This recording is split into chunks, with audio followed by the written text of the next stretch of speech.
Has started. So I'd like to welcome everybody to the, what's today's date? February 22nd committee meetings for the RTM. Can we stand and say the pledge? I pledge allegiance to the flag of the United States of America, to the republic for which it stands, one nation, under God, indivisible, with liberty and justice for all. Thank you, everybody. Just quickly before we start, if you have a question for the presenters tonight, make sure you write in the chat that you would like to speak. Please have your cameras on. I prefer all times, but definitely while speaking. And Deputy Minority Leader, Mr. Steele, I believe you have an announcement for us. I do. Thank you, Mr. Moderator. I just want to announce that Marty Fury is a newly appointed member of District 1 and also a member of the RTM Public Health and Safety Committee as of this evening. And I'd like to welcome Marty, and hopefully we can all welcome her as well to the RTM. Thank you, Representative Steele. Welcome, Marty. Thank you, Marty. Welcome to the group. Thanks. I'm looking forward to being a part of this. Awesome. All right. So the presentation order, first we start with the state of the town, which we will hear next week with the first selectwoman. So we'll head to number 2, which is the SW&R appointment of Kristen Itella. Kristen, are you on the line? I think I saw your name there. I'm Kirsten. Okay. And could you maybe just tell us a little bit about yourself and why you'd like to get involved in this committee? Sure. Crazy game we play. I've lived in town for about 18 years, and I was originally involved in the Bike Walk Committee. I was one of the founding members and was involved in that for quite some time. And then my job took me away from opportunities to participate in the town as much as I would have liked, given travel. But I've now been working closer to home. So I happen to be the general counsel for a waste management company. So I have some professional familiarity with the waste regulations, but I do find the topic interesting and important. There's a lot of things that affect us in terms of waste and waste management and how those costs are managed and opportunities for doing things differently. So I thought it would be a good way to participate and contribute what I can to the town. Okay, that's fantastic, and we appreciate you stepping up to volunteer. Are there any questions from the body? Seeing none, Representative Vergara has a question. Hi, Jill Vergara. I'm a representative in District 7. Thanks so much for stepping up in this way and volunteering. I did see that you mentioned lobbying in your CV as one of your job description, and I just wanted to make sure you've thought about any conflicts of interest and how that would play out in your work on the Solid Waste and Recycling Commission. So lobbying is not part of my CV and is not part of my job. So I'm not sure what you're referring to. As an attorney for my company, I do manage some public relations issues, but I am not directly involved in any lobbying activities. Okay, I'm glad that I misunderstood in that way, because lobbying does appear in your CV. So I'm glad you clarified that. Thank you.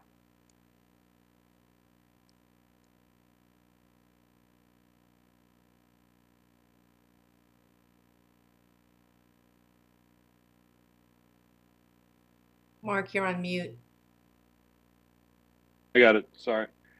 All right. I don't see any further questions now at this time, so we'll let you go for the night. Again, thanks for volunteering, and you don't have to come next week. No, thank you. Okay. Thank you very, very much. Okay. Yep. Thanks. Bye. Bye-bye. All right. All right, moving right along, we have the CWA CBA with Mr. Hazelkamp. I believe I saw you on the line. Could you introduce yourself and give us a breakdown on what we're looking at here tonight for this contract?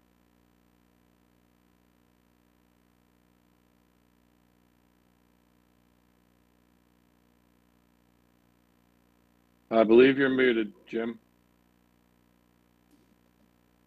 Here we go. How's that? That's much better. Okay. Attorney Zabel's also on the call Okay, because thank you. he was actually the chief spokesman for the town in the negotiations. So, David, do you want to handle the summary and then I'll Sure. answer any questions? Sure. So this was the negotiations with the Communications Workers of America for the successor contract. It was complicated somewhat because as many of you may know, the town is opening up a new ECC center. Deputy Chief Broderick will be able to talk to you about that.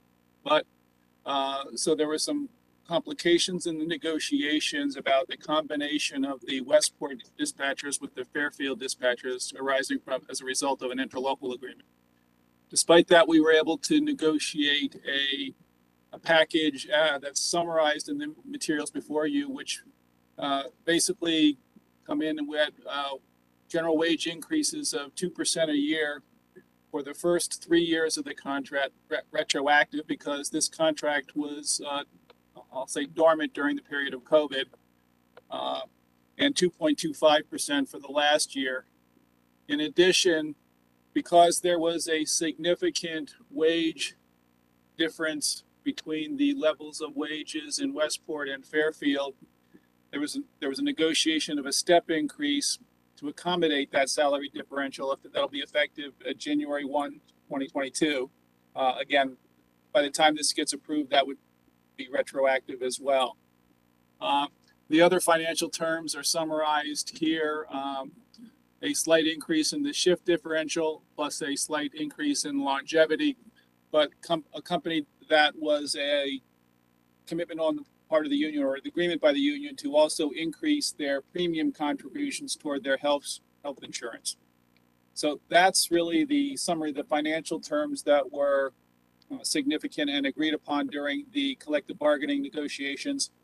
I can comment that the general wage increase amounts are, given where things have gone and especially because of the current economic climate, I think they're reasonable and appropriate for this unit, and we can certainly recommend them. I think it's a reasonable and fair deal for both the town and the union, and I think it's something that you all should approve. If there's any questions, I'm happy to answer them, or Jim was also involved in the negotiations as well. Just so everybody, just by way of background, the union has ratified the contract at this time.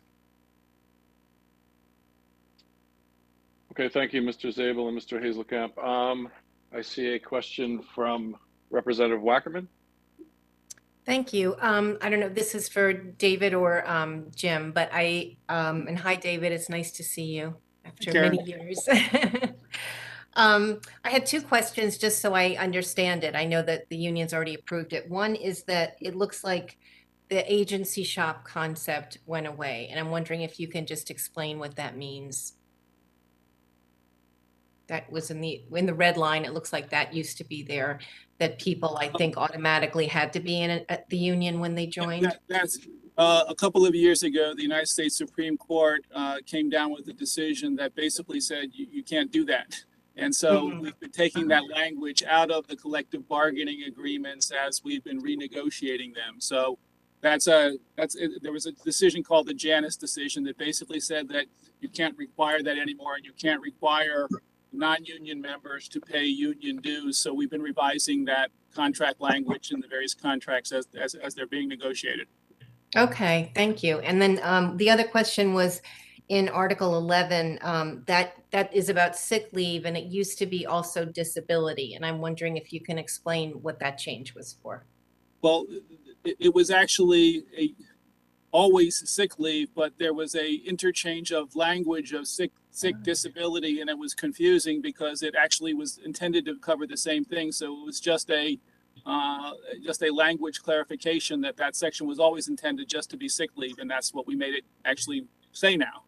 Okay. All right. Thank you. Those are my questions. Thanks a lot. Thank you, Representative Wackerman. Representative Bateson, please. Hi, thank you, Mr. Moderator. Can you hear me? Yes, sir.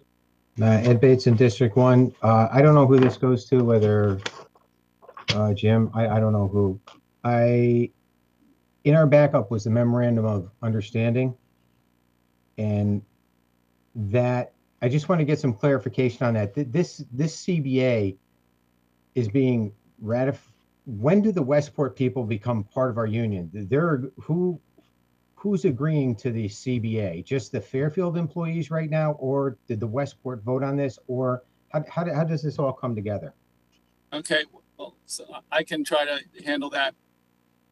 It's actually a bit complicated because the town entered into an interlocal agreement when it was establishing the joint, the regional communication center, which required the town to allow Westport dispatchers to become members of this union when the Westport Dispatch Center closed. However, because they are not currently members of the union can't negotiate on their behalf, and the negotiations with this union had to take into account that they would be bringing in potentially new members that had different seniority levels rather than just someone starting, fresh. And so the MOU was intended to address a number of those concerns separate apart as a one-off deal as part of bringing in the Westport, those Westport employees whose employment with Westport will be terminated, but who would then elect to join the Fairfield, combine the regional dispatch center and become members of this union. Okay, so as our attorney for this matter, are you satisfied that there's no exposure to the town for a grievance on the part of new members to the CBA that will be transferred in under this contract, or is that the purpose of the MOU? The purpose of the MOU is to give certain things to to describe the conditions under which the Westport dispatchers will join this union and then become members of this union and be bound by this collective bargaining agreement. They don't have a choice in that, but the current members of the union negotiated certain things in order to allow that to happen. Okay, all right. And it sounds like there's a lot of law involved in this. I'm assuming that everything you're doing is legal, because I don't know. This is a really tricky one for me. Yeah, this was a tricky one for us too, because before this was negotiated, the town actually entered into a interlocal agreement about how to set up the communication center that dealt with some of these issues, and there were some questions about that. So this is our recommendation about the best way to deal with that, because the existing bargaining unit can't bargain on behalf of the Westport dispatchers because they're not yet members of the unit, but we still have to bring the town had committed to bring them in, so we had to bargain with the existing unit about the conditions under which that would happen. And so this is what we came up with as a way to make this a one-off, that this isn't something that's going to go forward in the future. It's this doesn't modify any terms of the MOU doesn't modify any terms of the collective bargaining agreement except as specifically set forth. And then once those Westport dispatchers come in, if they elect to join, become hired, they would be bound by the collective bargaining agreement. Okay, the MOU, who is the signatory for the town of Fairfield? Is that the first select woman or the Board of Selectmen? That's gonna be the first. That would be the first select woman. Yeah, whoever signs the contracts for the town. Yes. Okay, and that'll go into effect upon the passage there or the adoption of the CBA. Yeah, assuming that the town approves and ratifies the CBA, then the MOU would also be in effect to be signed, at the same time. Yes. Okay. What was the, separate note, what was the $2,000 bonus? What was the spirit behind that? Or what was the intent of that?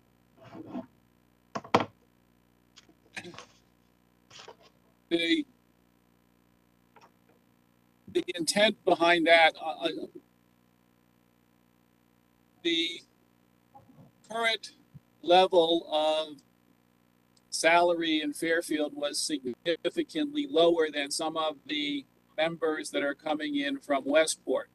There was some recognition that that should be addressed as part of these negotiations, and that was frankly just a monetary sum that was negotiated to facilitate the transition into Fairfield of all the Westport dispatchers.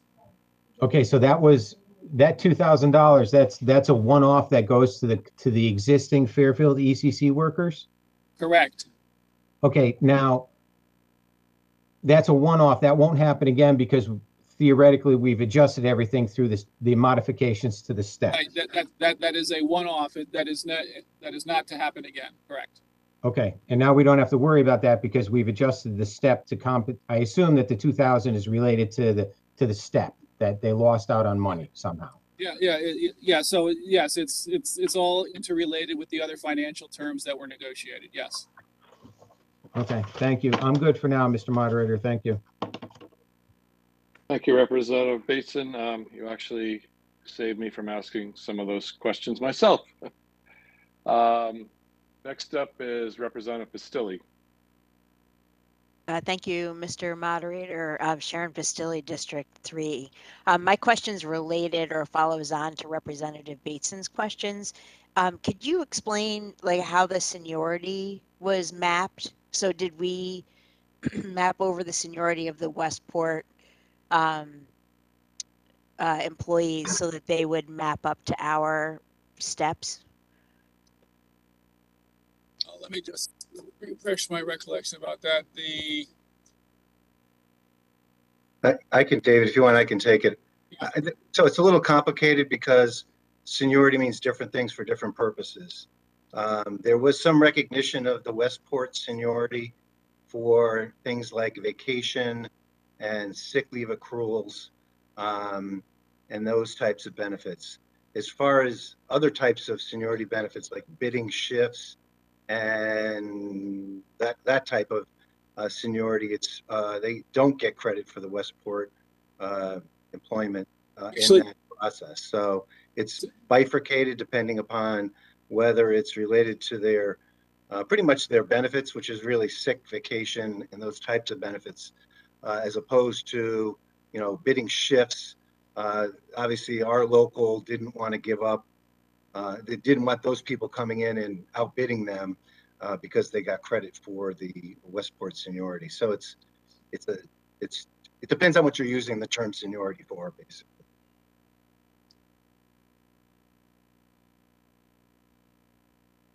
Thanks. Is that it, Representative Pastilli? Believe it or not, yes. Thank you, Mr. Okay. Moderator. Fantastic. Not a problem. Any other questions from the body?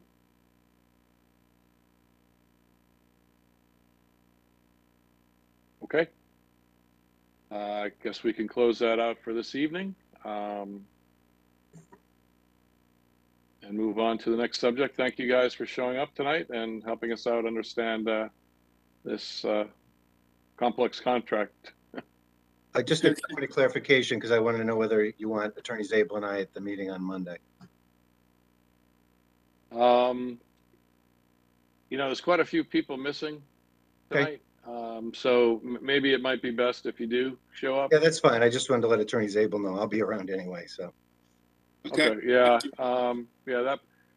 Unless I hear otherwise during the week, and I'll let you know, Jim. But right now, let's consider you guys showing up next week. That's fine. Thank you. Thank you. Thank you very much. Yep. Everyone. Thank you. Okay. Next up, number 4 is recovery of cost reports with Deputy Chief Broderick. And I know I saw him on here. Yep. I'm here. Hello, everyone. So it's a pretty simple report. There was 19 occurrences where letters were sent for violations of the beach area, this particularly for the beach area for noise complaints to combat problem houses in the beach area. So we had 19 letters set out, and when we give a warning letter, if this is a second offense in that 12-month period, they get a fine. It's a combination of officers' time on scene, clerical costs, mailing costs. So there was 5 fines paid for a total of $620.49 out of the 19 occurrences. That's not much more to it than that. Right. Are there any questions from anybody? We have a lot of new members, Deputy Chief Broderick, so they might not really understand what this whole process is about. I don't know if you have a little time to give a quick explanation. Sure. Generally, most of it is the college rentals from Fairfield U, I guess, but there are a couple of outstanding, it looks like, that haven't been paid yet. We just received one the other day. Invoice amount, invoice received. I think they're all received. All those on the list that you see, the 19, those are letters. The invoice amounts with the dollar signs, those are the only bills that actually went out. Yep. So I think we're all recovered. I think we recovered all everything that went out.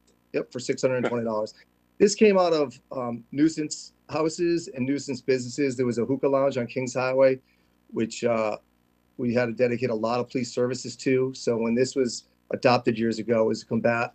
I'm talking 5, 6, 7 cops for 6, 7 hours a night to manage the crowds, and it really became a nuisance. And same with some of the habitual college houses down there. So this is another way to get landlords to control their tenants and have them behave properly. And if police services are rendered down the beach on a regular basis and you continue to pay fines, it's, maybe you reconsider having a party on every Friday night. So that's kind of it was not against the one-off person who had a violation, but it was the habitual offender that we were trying to target. And it seems to be working. We have one house that was targeted twice, but they're in different school years. So it's different tenants in there. Between the landlord and tenant, I don't know who pays those fines. I know a tenant walked in the other day to pay the fine. So I'm sure the landlords pass them on to the tenants in the lease, but that's between them. But as a whole, $620 for us, and all those houses were in the beach area for the last year. Thank you for that explanation. See a comment from Representative Georgiadis. Hi, Drew Georgiadis, District 9. I want to thank you guys for working and actually collecting the money. Former Chief Liddy had contacted me, and I worked with him on this ordinance because there was a lot of issues down in the beach area, specifically where the tenants, the students wouldn't pay and then they'd be gone. So, and there was no recourse. So I'm glad to see that the landlords are stepping up and paying. And again, I know a lot of you guys on here will remember the discussions. This is only cost. This is not fine. So, the town definitely, these are specific costs that the town should get back. And I'm glad that they are. So thank you very much. Thank you, Representative Georgiadis. Anybody else? All right, Deputy Chief Broderick, thank you very much for coming to speak with us tonight. And you obviously don't have to come back next week. Thank you. Have a great night, everyone. Thank you. You too. Bye. All right, item number 5 is the Affordable Housing Report. Mr. Barnhart, I'm assuming you are here with us. I don't see you on my screen yet. I am here. I'm also joined by the chairman, Steve Brathwell. I'd like to refer to him. Good evening. Okay. And Mark, you want me to give a summary? Yes, go ahead, Steve. I'm sorry. I don't want to step on your toes. Yeah. Thanks, Mark. You should have all, first of all, I'm Steve Grothwall. I live up on Adley Road near Lake Mohegan, just so you can place me geographically. You should have gotten a copy of this report. Looks like that, which is an annual report to the RTM. that the Affordable Housing Committee gives. So the highlights for 2021, we've spent the last 6 or 8 months working on the update to the town's affordable housing plan. The RTM should understand that Fairfield has been a leader for many, many years throughout the state with its efforts on affordable housing, having adopted its first affordable housing plan back in the 1980s. The plan was updated in 2014, and then the state enacted a new legislation that every town needs to have an affordable housing plan. And it's due June of this year. So we're updating our plan, working again with Glenn Chalder from Planometrics. And our plan will be, it'll be ready in May for approval just before June 1st.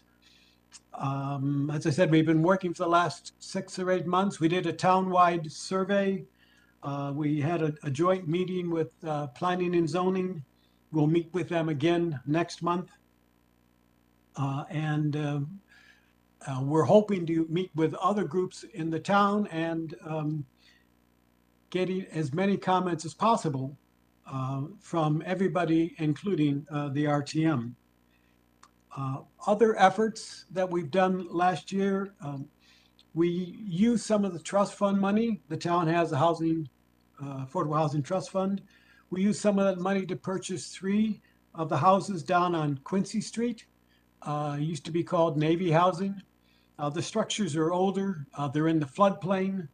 And so the goal is to get enough property so then we can build basically 2-story structures, 2 to 3, and sell them off. And they're deed restricted as affordable housing. We prefer that the town, when they get involved, they maintain control of the land. And so if we can do long-term leases or deed restrictions, that's, we think, the best way to go. We also use some of the funds to buy 244 Greenfield Street, which I think was presented to the RTM a couple of months ago, hoping to build 2 two-family structures there. Working with the Fairfield senior advocates and Planning and Zoning, we're able to get some changes to the accessory dwelling unit, the ADU regs, to make it a little bit easier to construct some of them. And of course, we continue to work on moratorium for the 830G. We can't develop the projects ourselves, but we're keeping track and trying to move the process along as quickly as possible so that we do have enough points to submit for the moratorium. It does take a while, usually 2 to 3 years from when a building is proposed to when it gets its certificate of occupancy. So it's not a quick process, but we do spend a fair amount of time on that. And lastly, I just want to mention the other members of the committee. They devote a lot of time and energy to the work, and they don't really get recognition. And so I just wanted to mention their names: Carrie Mackover, Heather Dabrowski, Joanne Romano-Kazanka, Gwen Alperovich, Janice Buliabesis, Anna Cristina Velez. Those are all the current members. Last year, we had a couple of members who had been term limited. Cindy Samarco, Nancy Lyons, Helene Daly dropped off, and Sheila Dravis. Our long-term secretary, which is oftentimes a thankless job, Gretchen Gertner. And then we sadly lost a member who died last month, Walter Dunn. And so with that, I'm finished. We'll open it up to questions. Unless, Mark, you have something you want to add? No, that's a great summary, Steve. I'll be happy to answer any questions that you can. Thank you, Mr. Gruffel. Our first question is from Representative Georgiadis. Hi, Drew Georgiadis, District 9. Thank you for all the work you do. As you were mentioning, the work on Quincy Street here in District 9 has been affordable housing for a while. And I wanted to ask you a question. I spoke to Mark Barnhart a couple of years ago. When you target these, and not years ago, weeks ago, sorry guys, I'm a little tired tonight. I had talked to him because I had interfaced with some of the residents on Quincy who were concerned that the buildings next door would be much taller than the ones that they were currently living in. And do you take into consideration for some of these seniors that they're not going to be able to live in a FEMA compliant building with like 15 steps to get in? You know, so they're going to get into the affordable housing and then they're going to have to move out of affordable housing when they're seniors, or they are just challenged with the steps. Do you take that into consideration when you select your location? Steve, I can answer this question. Okay. With regard to the Navy housing site, they are all, as you know, Drew, they're ownership units. So we'll only work with willing sellers at the point in their life where they're willing to entertain an offer to sell the property. The town has a limited right of first refusal to purchase any properties that do go on the market. But you're right, this location, because of its location in a flood zone, and the fact that, you know, we'll need to address those flood compliance issues by raising the first floor elevation, it may not be the most suitable for folks, certainly those with mobility issues. So there may be other locations in town that might work better if mobility issues or impairments are a concern. Yeah, I wanted to make sure that, you know, it was sort of under a special class, because if you're disabled or if you think you're going to age in place,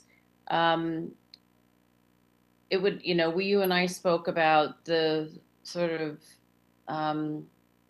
it was too much of a great cost to put in an elevator to a building like that, especially for affordable housing. So I just want to make sure that the committee is aware of that and sort of allocates their time and energy accordingly, and don't overinvest in something where you might, you know, you could get in and then when you hit 65 or 70 or you have your hip replacement or something, you got to move out. So anyway, I just wanted to bring that to the attention of the committee, and again, thank them for all their hard work. Thank you. Thank you, Representative Georgiadis. Mr. Representative Bateson, please. Thank you, Mr. Moderator. Can you hear me? Yes, sir. Yes. Ed Bateson, District 1. I guess this goes to Stephen or Mark. On the little spreadsheet, I want to make sure I understand the logic and, well, I'll say the circular logic of the, how should I say, the set-aside development. It looks like to achieve the moratorium, we're only 69 units short, but that's based upon an old census. Is that correct? You're correct that the formula is based on the last decennial census, taking 2% of that. That'll be the number of housing unit equivalency points that we need. The 2020 census numbers are not yet published or not yet available.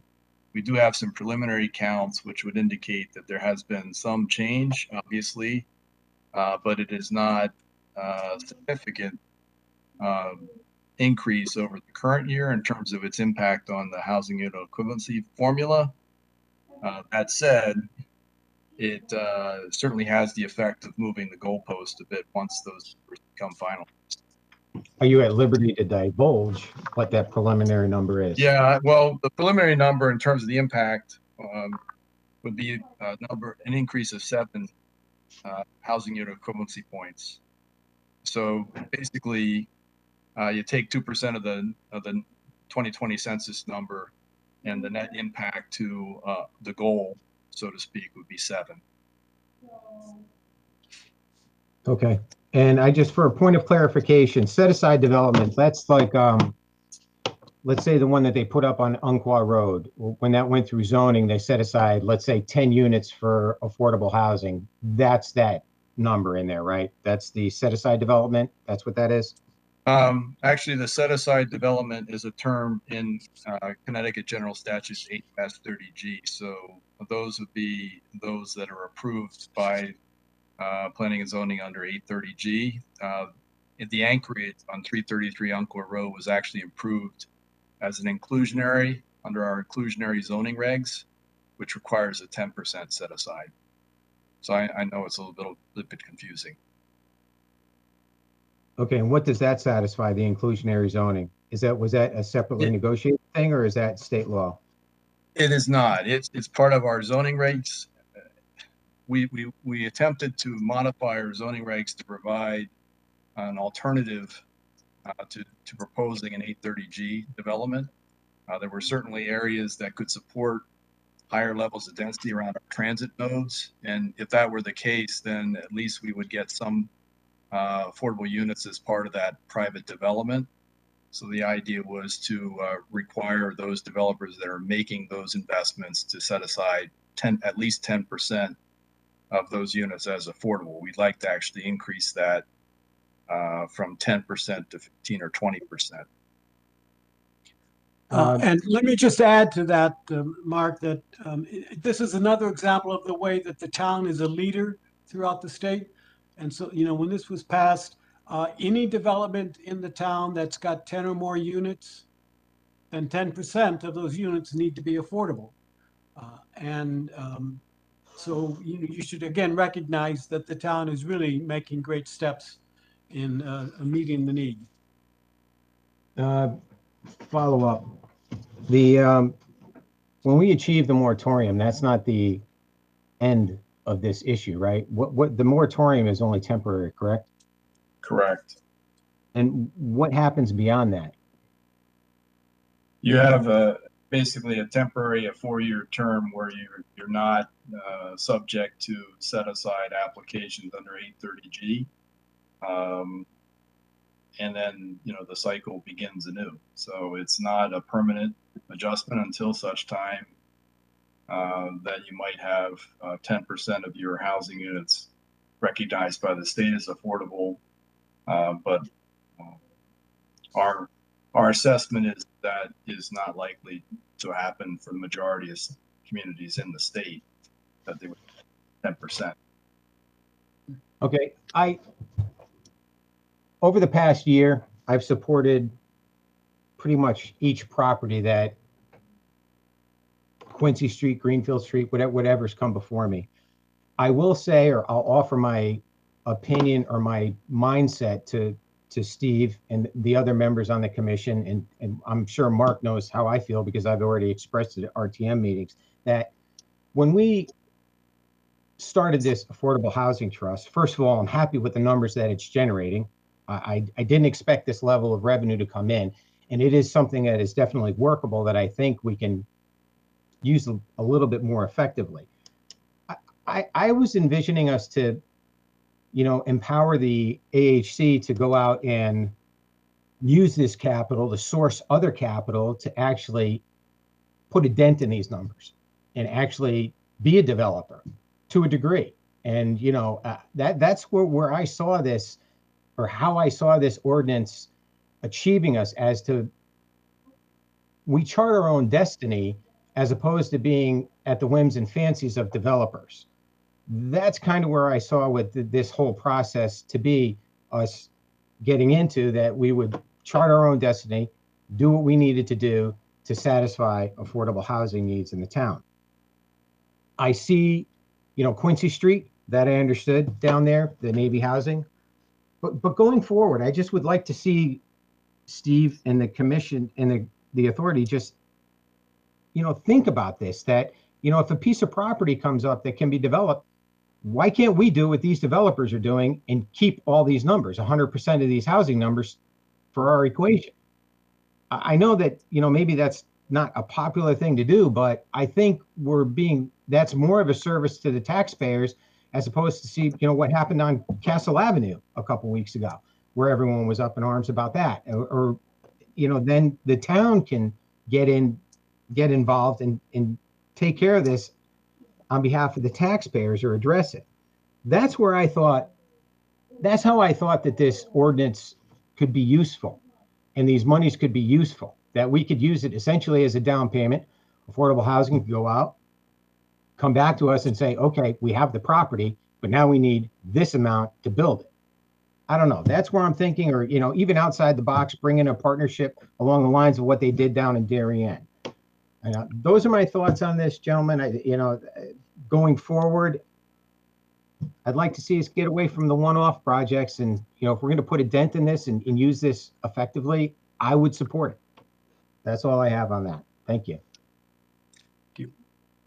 Steve, I just wanted to, in response, just note, unless you were going to, about Bureau Street and how the Affordable Housing Committee used the trust fund to leverage a $1.5 million investment from the state to assist the Fairfield Housing Authority in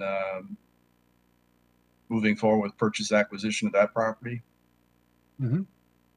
So to your point, Representative Bateson, I think we are certainly looking to do that, to make strategic investments and partner with other organizations to leverage the limited resources that we do have. And hopefully that will you know, make a more sizable dent in this issue. Follow up on that. So affordable housing would partner up with Fairfield Housing Authority, or we would give them money to secure something? We have indicated that the Housing Trust Fund is available for the potential use for developing affordable housing units there. And as a result of this preliminary, what I would term a soft commitment, the state has indicated that they would commit a $1.5 million to assist the Housing Authority in acquiring the property. So I think that's an example of using the Housing Trust Fund money to bring in additional revenues, additional sources of funding to move forward on a project that would be 100% affordable and certainly more than, you know, a small handful of units. And that would, they're talking about 28 units there. And the Fairfield Housing Authority, that's not federal housing, that's under the state of Connecticut, correct? Yeah. Okay, so that would satisfy what we're looking for. Correct. Okay, yeah, I'd like to see more of that, gentlemen. Thank you.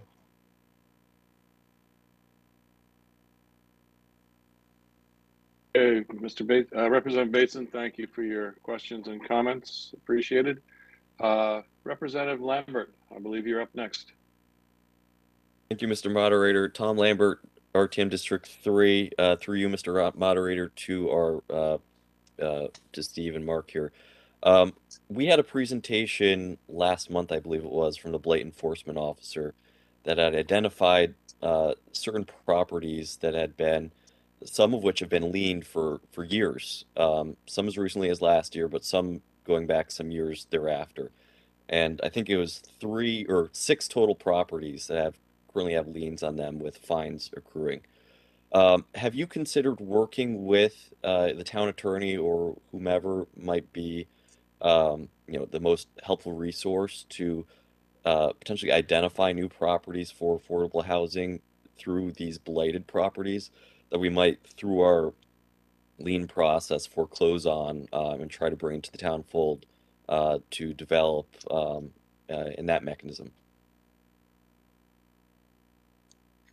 Mark, you want to take that? Sure.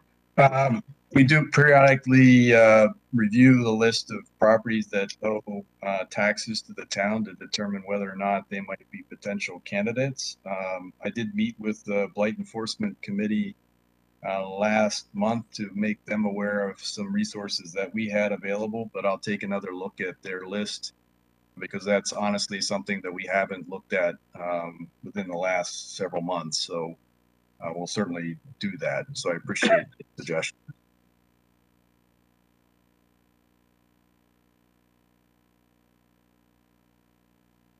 Is that it, Representative Lambert? That's all for me. Thank you. Thank you very much. Okay. Anybody else?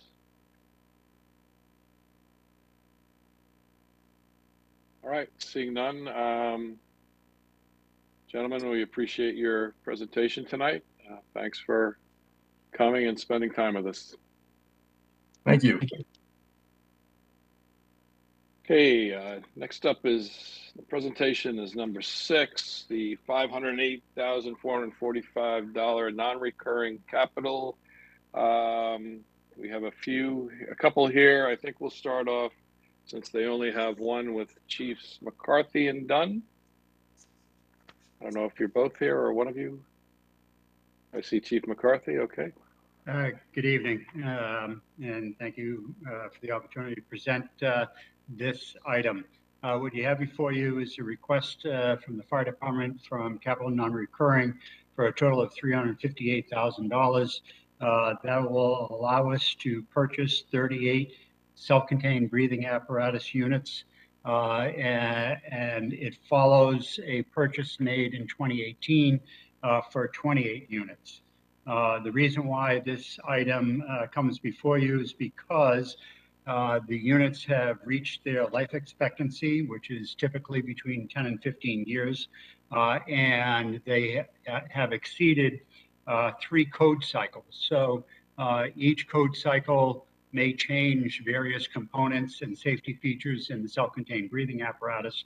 And when we get to a degree of disparity between the 2018 units and the ones we propose, the ones that we're using, it's time to bring them all into compliance. As you can imagine, it is important for, as much as we can control, to have user familiarity of self-contained breathing apparatus. These are units that are worn in atmospheres that we describe as immediately dangerous to life and health. And we want to make sure that the operating mechanisms are absolutely familiar and there's muscle memory, regardless of which unit the firefighters are wearing. So the request is for $258,000, and as in 2018, we are seeking a FEMA grant, and we try to align our capital purchases with FEMA priorities. There is a program called Assistance to Firefighters Grant Program, and Fairfield would be responsible for 10% of the total cost of the allowable cost of the units. And so our spec for 38 units is $9,400. Multiply that by 38 and you come up with a number of $358,444. Unfortunately, FEMA currently only allows $7,000 per unit. So their share would be based on 90% of that number. So they would reimburse the town of Fairfield if we are successful in getting the grant. They would reimburse us $241,818, and the town of Fairfield would be responsible for the balance of $116,628. The FEMA, two items of particular note is important to point out. FEMA grant application is currently in process. We have reasonable assurance that it'll get a favorable review. We applied last year and were unsuccessful. We did a deep dive with our FEMA liaison to determine what faults appeared in our application. We corrected those faults. We developed our revised application to track a successful application from a similar community as ours. So we feel reasonably assured, no guarantee, that we'll be successful in getting the grant. At the same time, we are appealing, as are other fire departments around the country, for FEMA to revise their allowable limits for self-contained breathing apparatus.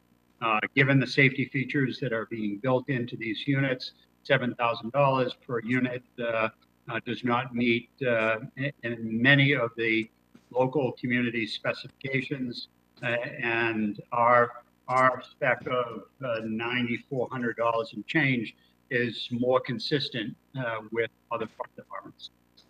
So the request before you is for $348, and we hope to receive either 241 if they do not raise the limit, or 266 from FEMA for the reimbursement if we get the grant. With that, I'll pause for questions. Thank you, Chief.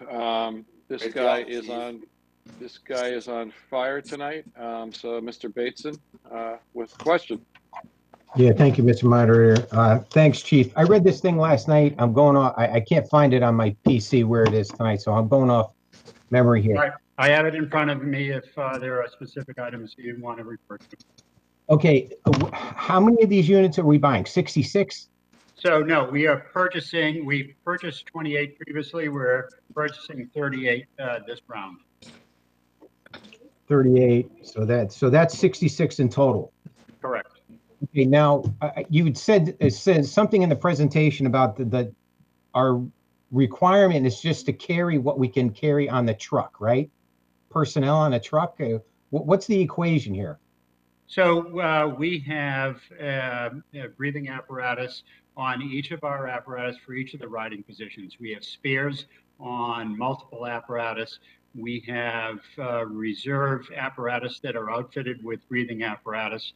We supply breathing apparatus to the 2 volunteer companies in Southport and Stratfield, and we retain a reserve at the fire school for use at the fire school, so that when companies are training at the fire school, when Fairfield companies are training at the fire school, they're not taking breathing apparatus off of the active in-service units.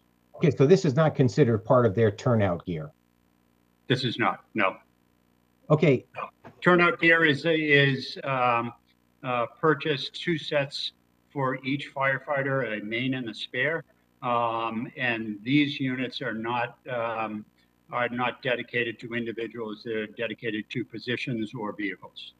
Okay, so in total we have 66. We have 100 firemen. Where's the industry going here? I mean, I imagine my fear as a taxpayer or as a resident is do I have enough? All hands on deck. You know, something absolutely horrific happens. I've only got enough equipment for 66 guys. I mean, is that the industry standard? Are we short? So not everybody is being, that's on the fire ground, is being deployed into IDLH atmospheres. They're not going inside the building. They're not approaching the hazardous materials. They're not fighting the car fire or dumpster fire, which we now wear breathing apparatus for, which is different from how we operated 15, 20 years ago. So there are a number of positions on the fire ground that would not require breathing apparatus. And when we gear up for a major response, we bring in mutual aid companies. They bring additional resources and breathing apparatus for their own personnel. This is a number that has been developed over the years and certainly is adequate for the types of emergencies that we respond to and with an adequate reserve for those one-off types of events that really test our resources. Okay. Follow up. When I read this thing, the tanks and everything, I understand. The masks seem to be something personal. Is that something that you envision down the road that's going to become something specific to the firemen? So in other words, where I'm going with this, I mean, yeah. 20 years ago, it didn't matter. Nowadays, it's like, hey, that's my mask.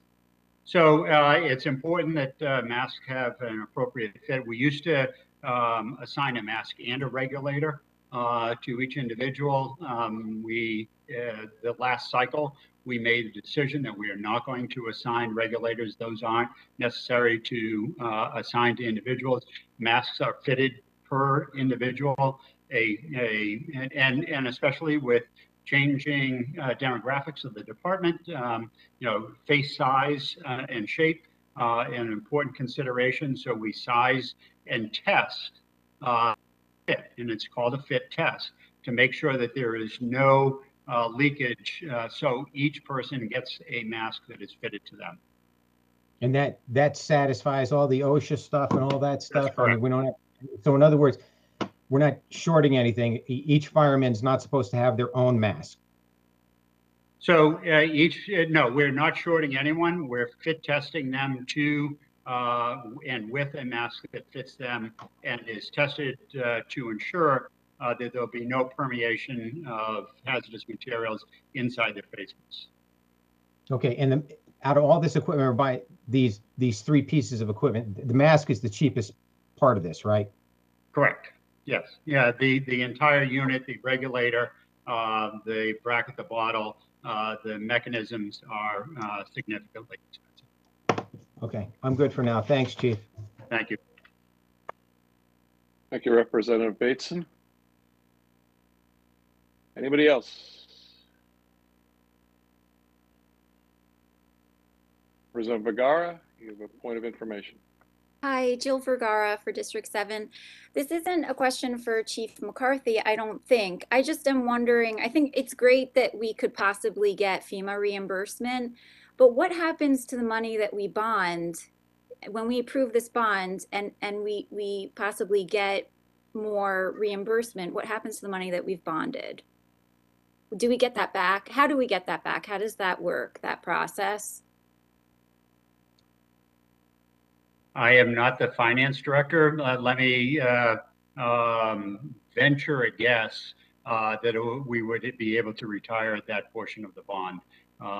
But this is way over my complete understanding of the process. But we will certainly work with the finance department to match the purchase as close as we can to the announcement of the FEMA award. So there's a clear understanding whether we do or don't get it, help them make that bonding decision.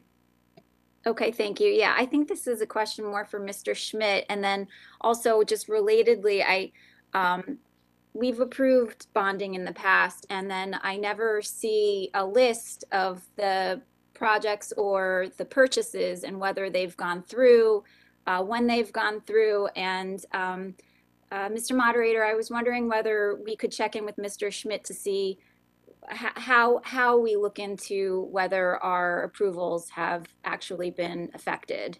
I'd like to see a list of all of our past approvals and whether they've been completed.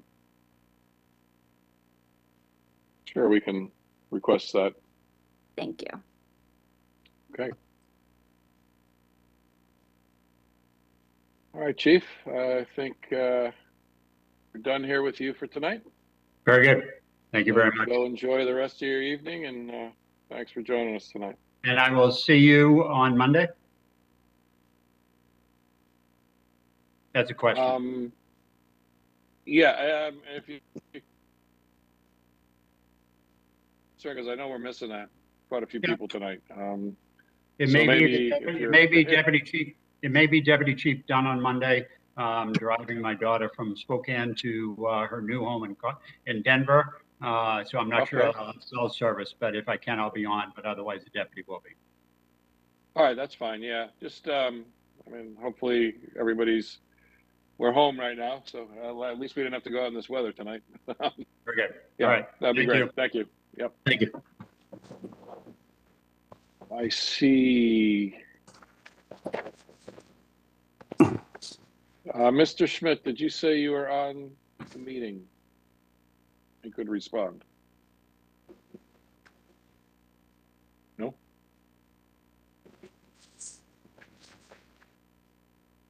Okay. Can you hear me now? Yes. Yeah. Mr. Moderator? Yes. Yes, I can hear you, Jared. Okay.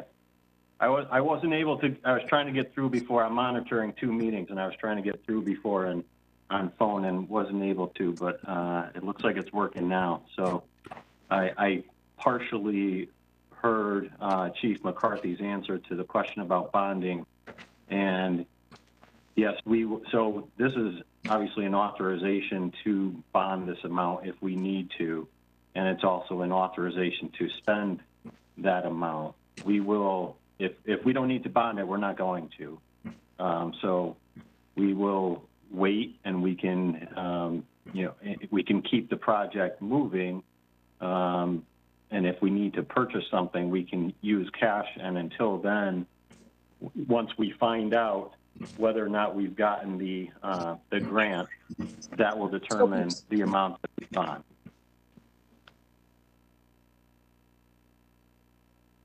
Does that answer your question, Representative Vergara? Yes, and in terms of a list of all of the items that we've bonded that are still open. Come on. Go Peeps. Representative McCormack, could you? I have a list please? that I can forward to you after the meeting that I've shared with the Board of Finance as well. So I'm happy to provide that to you. Thanks so much, Jared. Thank you. Thank you, Jared. Sure. I just one caveat to that is that there are some projects from years back that don't, and most of them are education related. They don't get closed out for many years because we wait to get we have to wait to get audited by the state to determine whether or not they're going to be able to give us the school construction grant. And so there are some of those that are just, we're kind of waiting, and we're at the mercy of their determination of what percentage or what portion of the construction project will be eligible, or not be eligible, but will get a grant. And so we're so some of those older, but I can certainly provide you with a list of what was approved last year and hasn't been bonded yet, and I'm happy to do that, and I'll get it to you tomorrow. Thank you. Thanks for popping in from the other meeting. As I know you're at the Board of Finance meeting, I'm sure, right? Yes. Yep. Okay. I'm honored to both. Right. Thank you. All right. You're welcome. Let's go with Mr. Hurley. Yes. You have a couple of projects to talk to us about, right? That's correct. One's in the 10 year year. and a couple of 20 years. Is that? Yeah, and then one in the 20 year. This is request is for 150,000 for underwater bridge inspection and short-term repairs and improvements. As you know, the town's infrastructure is aging, and while the Department of Transportation typically inspects the larger bridges, it was unable to do so in the typical scope with this one. Only the screening was performed because a couple of the bridges and culverts are constantly underwater. This situation requires inspectors with scuba diving capabilities to perform the special inspections that may need repair or replacement. Engineering has identified the old Field Road Bridge as a priority for bridge inspection. The bridge was built in 1935 and has scour below the wing walls and footing.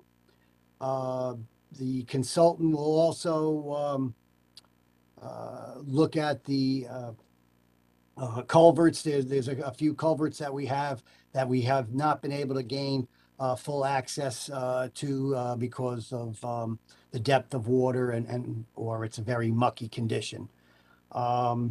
The purchase of the project is to get a full-scale inspection of the bridge using professional divers and inspectors to fully evaluate the bridge.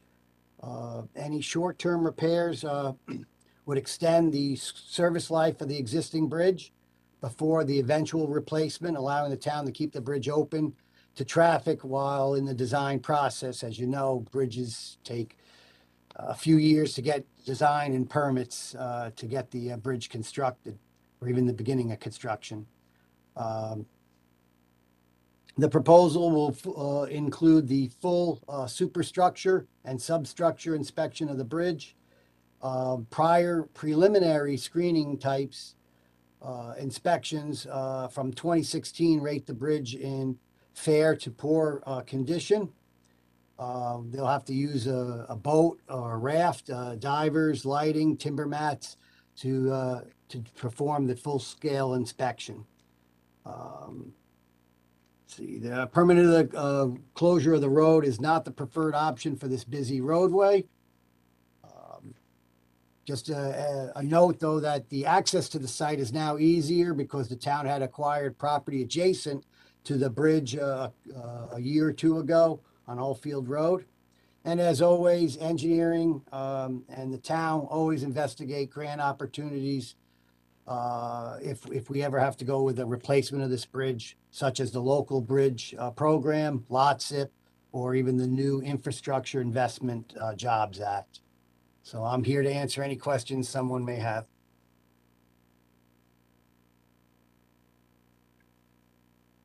Okay. I'm not seeing any questions, but I watched the Board of Selectmen meeting, and there was a lot of back and forth of whether this $150,000 should even be bonded, and whether it should just be paid up front. It's a safety issue, and if we were to just do some repairs, I know that's in your number, but that's, may give this bridge, I don't know, I think you said maybe 5 years of more life, which would be probably in line with how long it would take to get an approval to replace the whole bridge. Right, and they agreed to bring it to the 10-year bond. That's why it's a shorter bond. Most of our bridges are 20 years. Right. Because they last for what, 60 or more? They should last 75. That's usually our goal. Yep. This one's what, 90? Yeah, this one's done all right. All right, anybody else? All right, Bill, let's go to what you have next. Well, it would be, it's the 20-year bond, so I don't know if you have to read resolutions or do No, I don't anything have to on read that. anything. This is the 3 million, okay. $3,717,899 non-reoccurring 20-year bonding, which has several people in it. So I think you're in that one. Is that combined with Mr. Bishop, or? No, this one's separate. Okay, then how about it? All right, thank you. Good enough for me. This request is for increasing resiliency in flood control design for $250,000. In 2019, the Army Corps of Engineers published a Connecticut coastal storm risk management study. Fairfield was one of the focus study areas. The objective was to reduce damage and manage risk from coastal storms in the town of Fairfield, and they also did the city of New Haven. The Army Corps of Engineers analyzed economic significance, the life safety risk significance, estimated damages, emergency access, and critical infrastructure. Final array of alternatives consisted of protecting a large portion of Fairfield with 7 to 12 foot high dunes, flood walls, pump stations, and other flood control structures. Since the report explored most of the town, the Fairfield Engineering Department and the Fairfield Flood and Erosion and Resiliency Board proposed to break the study into smaller design sections and explore effective lower cost alternatives, structures, and wherever possible to reduce or lower construction costs for the most vulnerable areas, including this segment. The segment we're referring to basically consists of 5,000 feet that would go from the town-owned beach, Jennings Beach and Marina, to the Ash Creek open space parcel.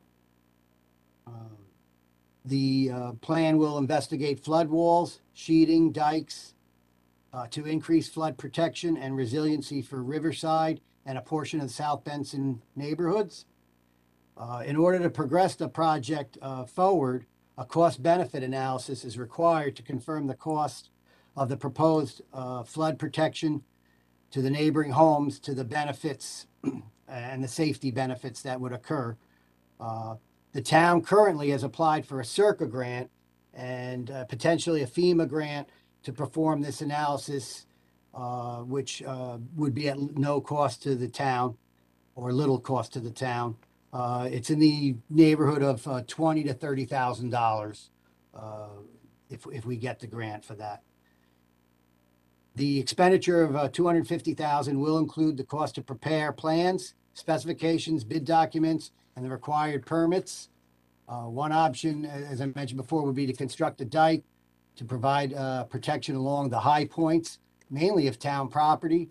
The second option would include the design of a flood wall, which would be placed along the Ash Creek open space, along the town properties, similar to like a 6-foot high privacy fence. It could include floodgates or tie gates where necessary.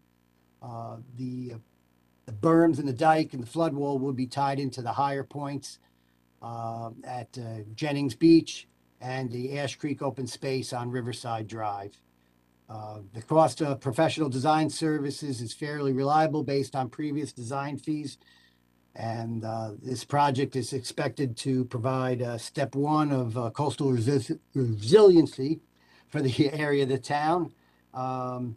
The one thing I do have to note is if the project is ultimately constructed, the cost of a 5,000-foot long flood control project could range from $50 to $150 million, depending on the type of structures and cost-saving measures proposed, such as maybe eliminating piles, pump stations, using natural materials.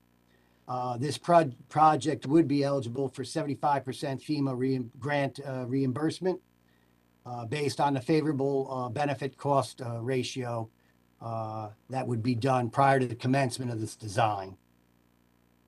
As I mentioned before, one of the benefits is that the project mostly involves town-owned property, limiting the number of easements that we'd have to require. And as mentioned before, the town will seek for the potential grants and cover some of the costs. As I said, we already have one small grant in the hopper to Circa for that benefit cost analysis. So I'm here to answer any questions on this project as well. Anybody have any questions, or have you lost the ability to speak after that number was thrown out there? I guess so. All right, Bill. You got something else for us? No, I think that was it on my Hold end. on. Sorry. I spoke too soon because they're a little slow on the draw here tonight. Representative Brown, you have a question. Hi, this is Christine Brown, District 9. Bill, the flood gate and the berm, the privacy fence that you were talking about, 6 feet tall, it's hard for me to envision what that would be like. Is the idea, would that block the view of the water from someone standing on land? It could, but again, this is mainly in the open space area. It's not right on the sound. It would block, if it were to be 6 foot high, potentially somebody that was standing, next to it at the right angle, it could block some of the view. A lot of this, as I said, is on town property where there's already trees and shrubs and brush already. But again, the main goal here, and we could try to do something aesthetically pleasing as much as we can. But we're also trying to save, as I mentioned before, the costs are pretty high. And so we're going to be looking at, potentially trying to cut costs wherever we can and still have a viable project. So in when most cases, we'd be looking at a flood wall or, as I said, like a berm or a dike, which is similar in town, various parts of town. So when I was reading the material, what I was a little confused about was, does the cost benefit analysis have to be done first? Or it kind of sounds like these proposals are already in the hopper, and I'm not sure if that has to get done before we could move forward with some project. Well, the cost benefit analysis is really going to be critical in terms of if we even are FEMA grant eligible. If we're not FEMA grant eligible, then that kind of changes the picture a lot, as you know, with those kind of costs. So we were told, this was at the beginning of the month, maybe the first week of February, that they would award the projects in terms of getting the benefit cost ratio and analysis awarded by probably the first week of March. So even first or second week of March, we'll at least know if we have that. And if we have that, we would hire a consultant to perform that study. Typically, those studies take maybe a month or two. And so certainly by, I'm going to just say off the top of my head, if my math's right, May or early June, we would definitely know whether this project has a good chance of FEMA eligibility or not. If it does not, then as I said, it changes the picture completely. Right. So would we be being asked to vote on approving the money for the project before we know the results of the cost benefit analysis? Right now, yes, it would be. But as Jared had mentioned before, the town has the ability to hold back and not issue the particular bond or the expenses until we know. Okay. So yeah, there's a way they can hold that off a little bit. So Okay. We would have an idea on that. Okay, thanks a lot. Mhm. Thank you, Representative Brown. Representative Vergara. Thanks, Mr. Moderator. Jill Vergara for District 7. Hey, Bill.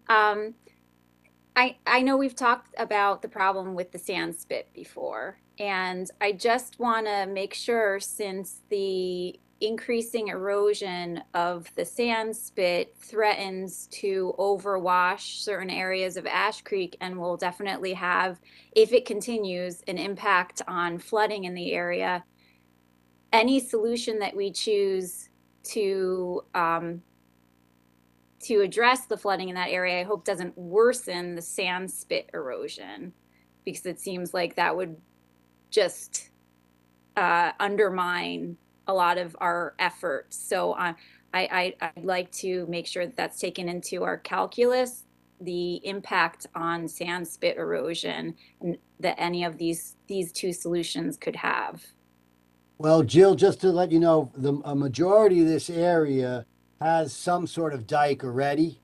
You know, around the marina, there's a dike, and in some portions of the open space, I know there's a dike. This would be filling in the gap and raising up the dike a little bit. So there's already a dike there for, I'll call them the moderate storms, and the proposed location of this dike or flood wall, off the top of my head, is at least 500, and in some cases it's well 1,000 feet away from the sand spit, just to let you know. Okay. All right. Thanks a lot, Bill. Sure. Thank you, Representative Vergara. Anybody else? Okay, seeing none. Bill, is that it for you? That's it, but if Tim goes next, I might just listen in, just in case there's any questions. Well, it's tie gates. Well, Mr. Bishop, floor is yours.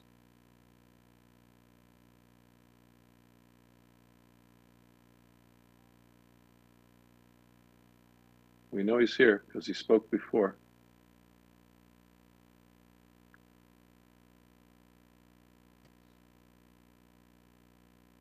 Come on, Tim, because Mr. Calabresi's there chomping at the bit. I can see him.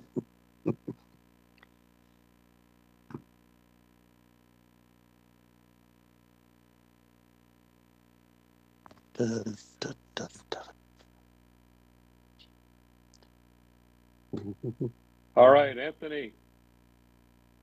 Good evening, everybody. I've got 4 projects. You guys heard, I think, 2 of them already today, but I will rehash all 4 right now. So first one is Lake Mohegan Beach restoration. Looking for $550,000. I'm sorry, $500,000 for the beach. This damage was incurred during Storm Ida back in the beginning of September. Working with FEMA to try to get 75% reimbursement. They did declare it a storm that can be reimbursed, so we're optimistic about that. But either way, in order for us to open the beach, this work has to be done. So we do plan on getting this out to RFP as quickly as we can, with hopes to open up for Memorial Day. there is part of the RFP will be to design some type of drainage improvements there, so this doesn't happen in the future when we get large storms of this nature. Any questions on Lake Mohegan? I do not see any. Okay. So next. Fairfield Tennis Center lighting upgrade. So the lights that are in place there. Sorry, Anthony, I hate to cut you off. No worries. Representative Ferris just popped in with has a question. Yep. My apologies. Anthony, could you describe the work that was in the RFP in terms of what was actually going to be done at Lake Mohegan? Well, right now we are putting out to RFP the design services. So an engineering firm will come in, a coastal engineering firm will come in and design the scope of work. But essentially what there will be a couple of different options, most likely dredging the swim area itself and reclaiming that sand after testing, using that as a sub base, and then bringing in brand new sand to top that off and then regrade the beach area. Right now, the swim area from all the sand going into the water is about 2.5 feet deep out past the third rope. So we want to be able to get that back down to about chest height before the drop. Have you looked at inspected the dam? Because I'm just a humble PE teacher with a little bit of institutional knowledge of the place. But I looked at the dam today. I was down there checking it out and looked at the dam today. And I honestly think that the water level of the lake is about 2 to 3 feet lower than it normally is because the top of the dam has collapsed over. So that would play a big portion in kind of reclaiming some of that. Yep, the dam was looked at. I know Mr. Hurley, I think, might still be on the call, but I know he and his department were out there. I know we've had some engineers out there looking at it. And honestly, we were looking at that as a way to even lower the level of the lake to do this work with, so they're not underwater. But that's all still to be seen. Yeah, Anthony, if you don't mind, I just wanted to add that that would involve a full-blown permit with the DEP and Army Corps of Engineers, and that would totally kill any chance of having the sand dredging and beach restoration done this year. So we have not looked at that, but also that dam is kind of just a rough, we'll call it a rock dam. Yeah. There might be, one or two rocks that have been, pushed aside or whatever, but it's always been a very rough dam. And I am working with the former conservation director to get as much information as possible regarding that dam. But that would be a separate project rather than this one. From a timing standpoint. My only concern from a water safety perspective is if the water level is too low with the drop off that's in part of the swimming area, that would make that area more shallow and bring shallower water closer to the drop off. So I do think that research on the dam and the overall water level of the lake is important before we even think of opening up, and that hopefully will be one of the things that you guys will be addressing. Well, we're like Anthony said, we'll have a consultant do bathymetric or soundings of the elevations of the pond bottom and surface elevations, and then from there we can make a decision. So thank you. Thank you.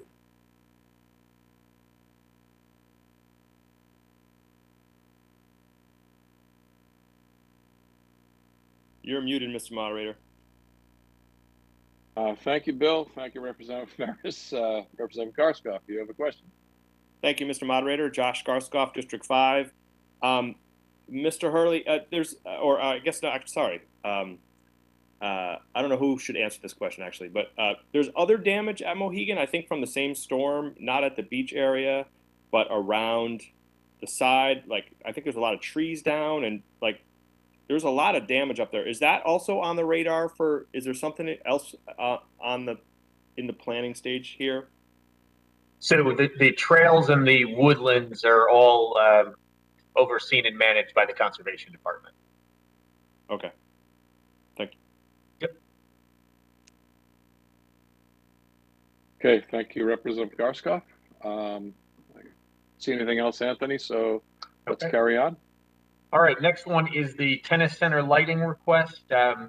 Looking for $100,000 to redo the lights that are at the tennis center. Those lights were installed in 1989. At the time, there were 5 courts. 2014, we put a 6th court in, did not expand the lights at the time. We spend about $10,000 a year replacing and repairing light issues down there.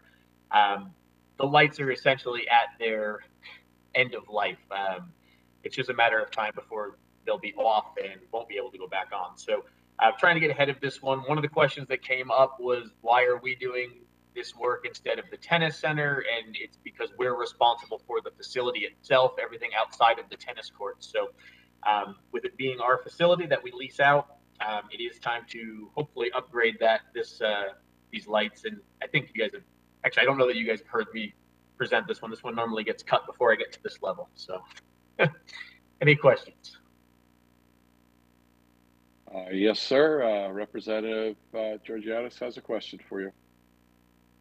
Hi, Drew Georgiadis, District 9. Hi, Anthony. How are you?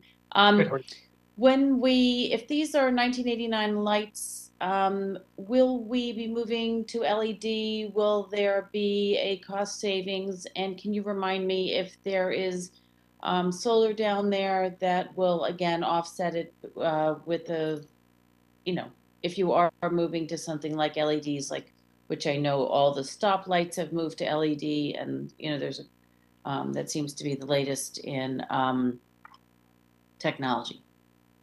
Yep, we do plan to go to LED. That does seem to be, I apologize, my dog's barking. One of my dogs is barking. LED lighting, we would assume that there would be a cost savings that would be passed on to the vendor. The vendor there that leases the property does pay the utility bill, and there is solar there, and they do see the savings from the solar as well. So none of that savings would go to us.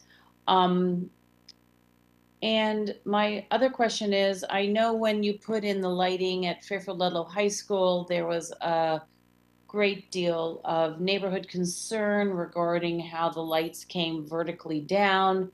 And I know it's a slightly different down there. The neighbors aren't as close. But could you talk to me a little bit about if that would be a big change in how the lights are currently, creating light pollution, or how that works? Yeah, this should actually be a reduction in the light pollution because these lights are primarily centered on the courts now. They're not like the old style lights that we have down there now. So I don't anticipate that there would be much light pollution bothering neighbors on Sasco Hill. And that's typically where we would get the complaints from. But there'd be less light pollution possibly. There would be less. There will be, no doubt about it. There will be. Okay, thank you. You're welcome. Thank you, Representative Georgiadis. Anybody else on the tennis court lights? All right, Anthony, the lights are out on that one. Let's go to the next one. All right, next one is the Dwight Elementary School tennis court replacement. I gave a pretty good, I think a thorough explanation of this earlier today through email, but just to recap, we're looking for $550,000 to replace the current tennis courts that are there. There's 4 tennis courts. We'd like to do them in post-tension concrete. For those of you who are familiar with our tennis courts, majority of them are bituminous, which is asphalt. We did switch over Tomlinson Middle School recently to post-tension concrete. We switched over Ludlow High School to post-tension concrete, and we switched over Fairfield Ward Blake courts to post-tension concrete. We've been trying to, because of the cost saving and the fact that the minimal maintenance that we have on post-tension, anywhere where we have more than really one court, we've been trying to switch over to post-tension when we have the opportunity to. So here we are with 4, and I think if you look through the packet, you've seen the pictures of Dwight. This is one of those courts that just isn't holding up. And it does need a complete rebuild, whether we do post-tension or bituminous. It's got to be completely redone anyway. They'll be double lined for pickleball. I know there's some people that will ask that question, but yes, it will be double lined for tennis and pickleball, so we'll be able to play both things up there. Other than that, I'm happy to take any questions. All right, any questions? Representative Spolier. Marcy Spolier, District 4. I was just wondering, do we go out to bid for each tennis court, or do we use previous people who did our previous tennis courts? Because I know that was something with the Gold Manor project, and I just wanted to see if we go out to bid when we do each of the tennis courts. We do. We go out. We do go out to bid. Sometimes we bid them as a package. Sometimes we do individual. It just depends on what we have coming up. Thank you. Yep. Thank you, Representative Spolier. Anybody else? Representative Georgiadis. Through Georgiadis, District 9. So Anthony, if you move from bituminous to it's a kind of concrete, you said? Yeah, it's concrete. Okay.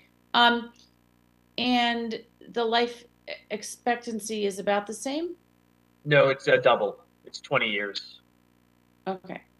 And when you remove a concrete tennis court, because it's not asphalt, it's much less expensive? Have you, because of the hazardous waste that bituminous products are hazardous waste and cement is not? I don't know that. I'm just saying it could be a cost savings long term. It could be. I don't know the answer to that one. Okay, thank you. Thank you, Representative Georgiadis. Anybody else? All right, Anthony, it's still your serve. Okay, last one for me. The last one on here is the Jackie Durell Pavilion kitchen and restroom upgrades. Again, this is one that I've presented. Again, I don't know that it's ever gotten to this level, to your level. So just briefly, we're looking for $103,000 to renovate the kitchen and the 2 bathrooms there. Anybody who's been in that building knows that we've renovated the ballroom there back in 2020, over 19 and 20. And then if you're sitting in the ballroom, you look into a 1981 kitchen that is probably original, and bathrooms that aren't really ADA accessible. So with this funding, we're looking to upgrade both to make them match the ballroom. And with Penfield coming offline in October, this will be our only banquet facility on the water. So we are hoping to make these upgrades and help the rentals down there as well. Happy to answer questions. Okay, Representative Zesma. Thank you, Mr. Moderator. Liz Esma, District 4. Through you to Anthony. Hey, Anthony. Hey, Liz. I'd be premature for this, but can you give me a rough breakdown of that 103 between the kitchen and the bathroom, and also describe the scope? It says fixtures, but what is the scope of that work going to be actually? Right now in the kitchen, it is just a warming kitchen. It would stay that way. So there is a brand new stove / oven that would not be replaced, but the fridge would be replaced, the freezers would be replaced, and then the sinks would be replaced in the kitchen. So as far as the fixtures go in the kitchen, and then obviously flooring would be replaced, tile floor right now. That would all get replaced, and then depending on what the walls look like, I don't think that they'll need to take any of them down or replace them. So I think it'll just be painting. And then in the bathrooms, that's where kind of the wild card because of ADA accessibility. But we are anticipating that the tile would be replaced, fixtures, sinks, toilets, and stall walls would likely be replaced as well, and the like. Okay, thanks. And I think my question is, given the amount that we were asked to fund for the bathrooms at Gould, which was, I think, 72? 75. 75. So this seems awfully light to be doing. I understand that the bathrooms are not absolute comparisons to each other in terms of design, but to do all this work came in, I thought, a little light considering the cost of the other bathroom renovations. Can you just point out the sort of basic difference?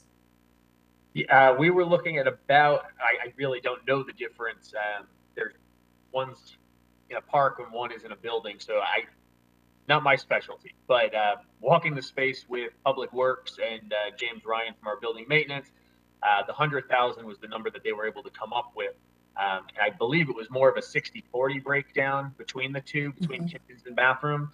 Now, obviously, when we walked this, a few months back, we weren't having all these supply chain issues and everything else that we're having right now. So while I'm confident in the number, anything could happen at this point. So that does worry me. Okay, and my last question is, at this point, do they know if the plumbing is sound? Can they find any surprises that they don't anticipate right now? As far as we know, the plumbing is sound. Okay. Thanks, Anthony. You're welcome. Thank you, Representative Zesma. Representative Vergara. Hi, Jill Vergara, District 7. Hi, Anthony. Hey, Jill. I can't remember when we did renovations to Jackie Durell. Was there AC put in? No, it's still it's still not climate controlled. No heat, no AC. Okay, so I have reservations about investing in the building and renovating it to some extent without having some kind of air control and dehumidification down at the beach. Is there any possibility to do an ad alternate with just a mini split? Mini splits are pretty cost effective. We could ask.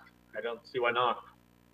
Okay, because I just have concerns about spending money this way and possibly putting in new drywall or anything like that, and kitchen appliances without having some kind of dehumidification. And I think it would be great also to put in AC to enable, we've talked about having maybe like pop-up restaurants during the day before, and I know you've said before that it's not really realistic for that site, but maybe if we were to add some kind of AC or dehumidification, it could be. Okay. I think that would be really cool down there.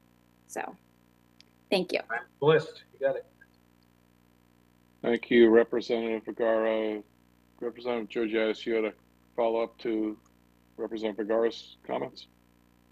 Yeah, as someone who's grown up on the beach her entire life, and had several beach houses in my family that were up on stilts, just like Jackie Durell Pavilion. It's very, very much a seasonal place, and if you've ever been to a party there, the doors are wide open. I just don't, the whole sort of air conditioning, and I don't understand, Jill, what it would accomplish. My home never had mold. It was just a seasonal place, and it worked really well. So I don't know if the cost, because the town would incur the cost, the people renting would not incur the cost of the air conditioning going out the window, and it just sounds like a terrible environmental situation to me. But of course we can look into it, but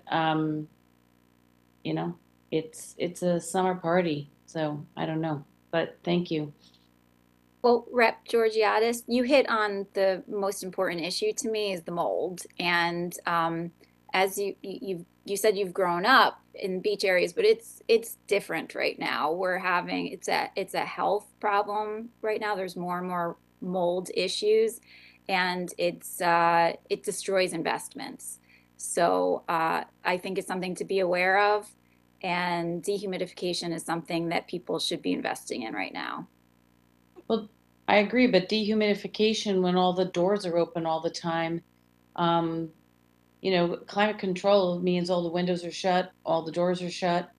And when you're having a big party and all the doors are open and all the windows are open, I don't know, we can research it, but I don't know if it's not like it's a library. There are not a lot of books. There are not a lot of curtains. It's my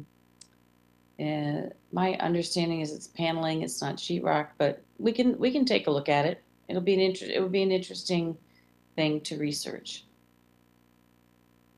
Okay, thank you guys. Representative Spolier.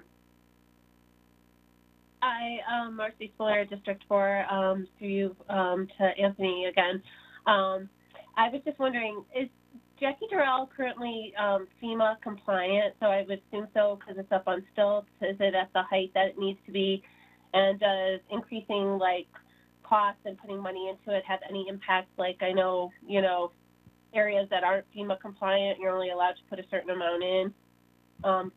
Does this have any, is it FEMA compliant, and do we have to worry about the amount we're putting into it? To my knowledge, it is FEMA compliant, and yes, anytime we do work down in the beach area, we do have to fall within the guidelines of the amount of money we're spending. I believe we're far under it. Okay. And secondary, where is the accessibility for wheelchair access to the pavilion or to the Jackie Durell in regards to how to get to it? Because I haven't been there in a number of years, but I kind of remember like a steep kind of like sidewalk to get to it. I didn't think it was actually really accessible to begin with to get into it either from the parking lot, which was kind of beat up, or the beach. And so is that a concern that we have, the accessibility in general to just get into the building? Yeah, it's definitely a concern.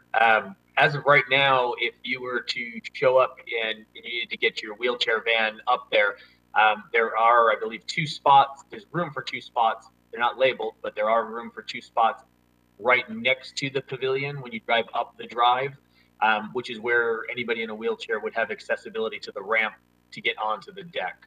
But I would agree with you, if you were parking across the street, there's no way you're getting up. But the ramp up to the deck is compliant. It is with ADA compliance. Yes, to my knowledge. Okay, thank you. You're welcome. Thank you, Representative Spolier. Anybody else?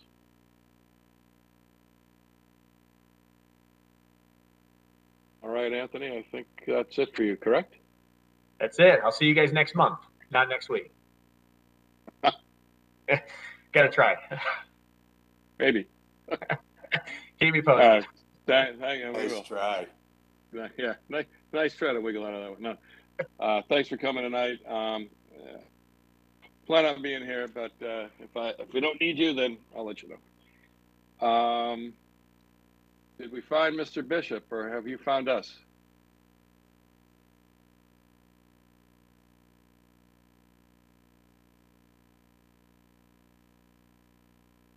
All right.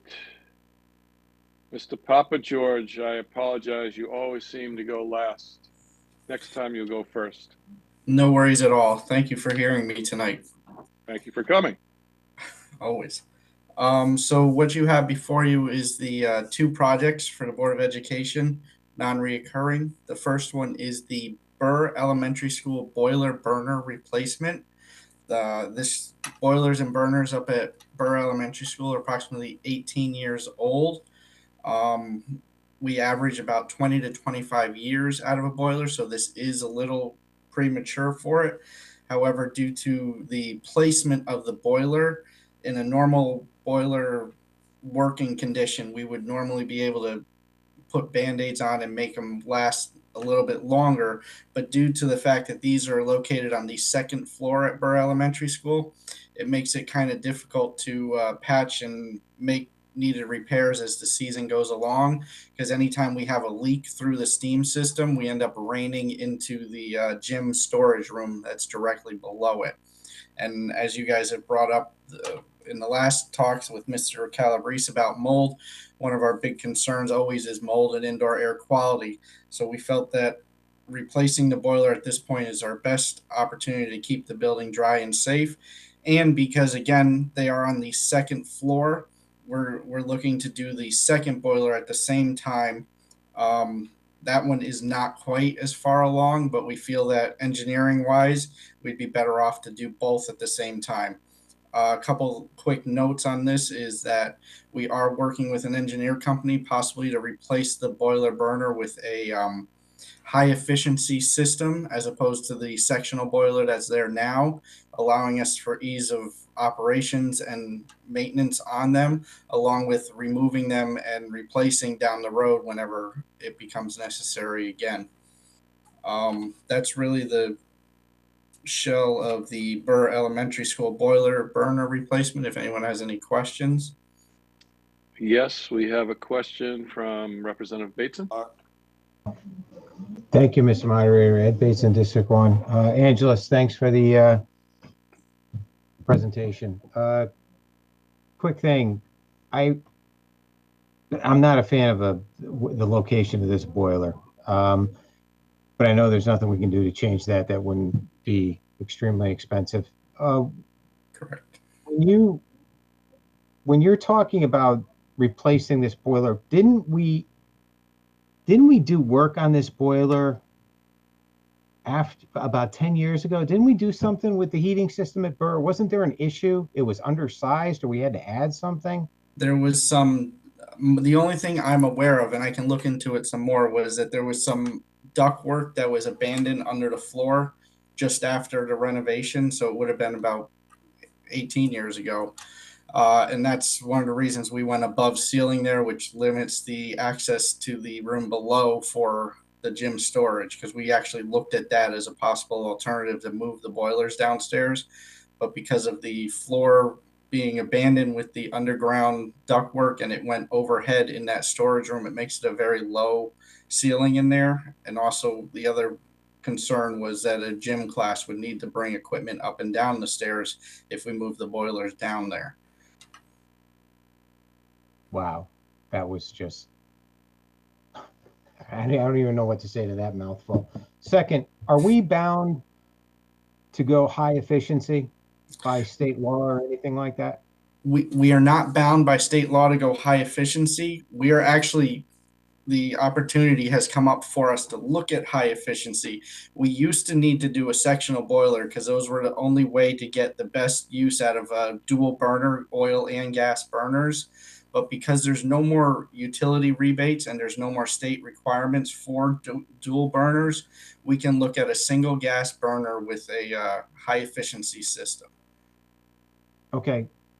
I rely on your expertise in these matters, but I mean, what's your personal opinion on high efficiency? I mean, and anytime I've had anything high efficiency, all it is headaches. It's more service. The parts are more expensive. There's more failures. There's more pressure switches. You know where I'm going with all this. I mean, you're in the business. I mean, high efficiency might save me on fuel costs, but in the long run, I mean, am I going to get whacked on service calls with the cost of what labor is that your service calls are now? I mean, is that really where you want to go, or is that just a catchphrase that we use to try and sell it to the taxpayer? No, actually, we've been doing a lot of research on the high efficiencies, and as you've mentioned, there is more service needed for a high efficiency system. As they get dirty or older, they lose their efficiency on them, so you have to maintain them. The difference between us and the Joe House homeowner is that we have in-house staff that maintains them on a regular basis, so we're able for the most part to keep them up running and operating at a high efficiency rate, as opposed to calling a service call every time we need to have something replaced or cleaned out on the system. Okay, and you're saying there's two boilers there now. One of them we can get by with, but you want to replace both at the same time for the simple fact of what? Just because we're there? Two things. First one is the second one is not far behind in the failing category. It's operable right now, but it's at the end of its life as well. The second part of that is looking at the location on the second floor. We've looked at many different ways, and one of the best alternative ways currently that's on the table for replacing the boiler is to actually cut a hole into the second floor boiler room through the gym and bring the sections out and lower them to the ground. And we just figured cost efficiency wise, it's better to be doing this one time than multiple times for 2 different boilers another year or so down the road from now.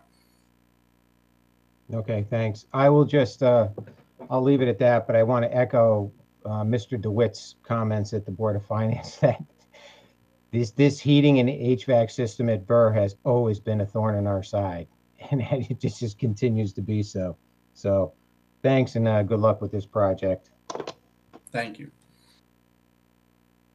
Thank you, Representative Bateson.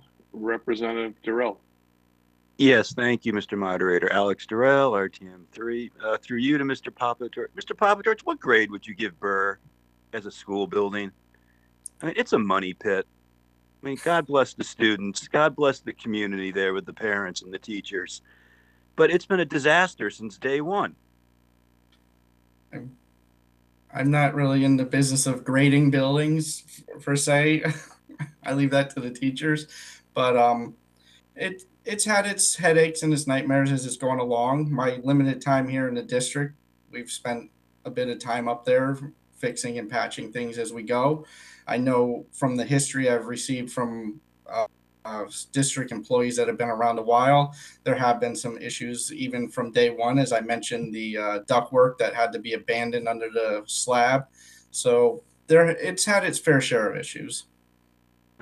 It seems like lipstick on a pig every year or two. That's all. Thanks. Thank you, Representative Durell. Representative Spolier. Hi, Marcy Spolier, District 4. I was just wondering, does high efficiency generally mean better for the environment? Does that have any impact on that? Because, I don't know, my concern would be I want us to be environmentally friendly, and so I'm just curious if that impacts the environment in any way.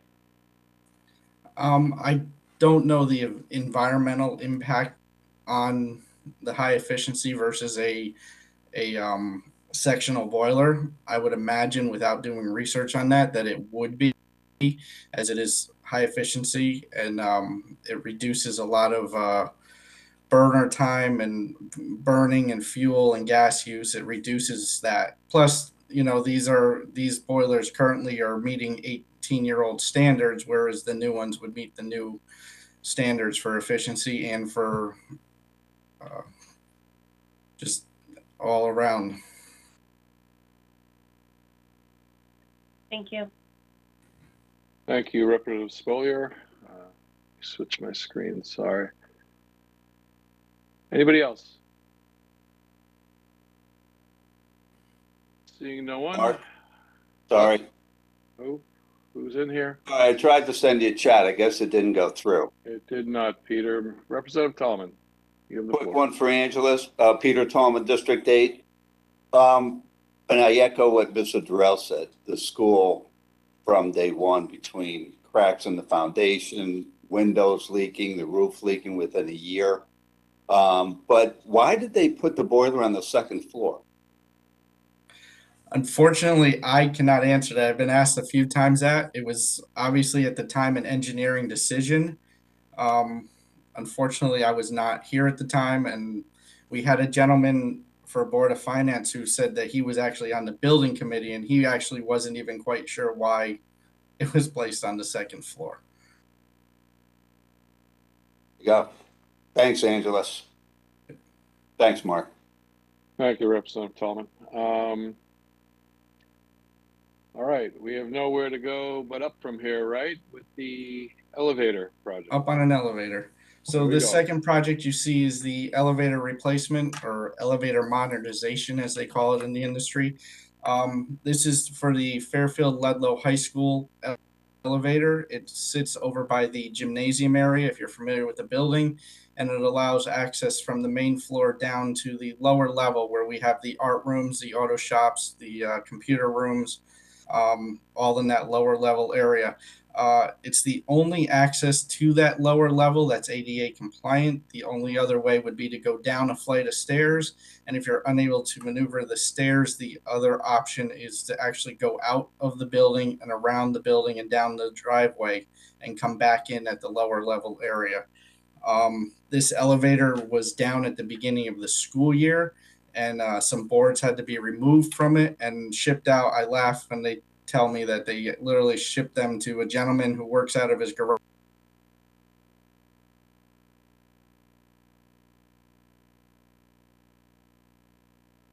We lost you, Angelus. Right at the punchline. The guy fits the parts in his garage. Yep, the guy fixes the control panel in his garage. That is really what we're down to for this elevator. Like I see his, he's got that yellow triangle in his picture frame, so.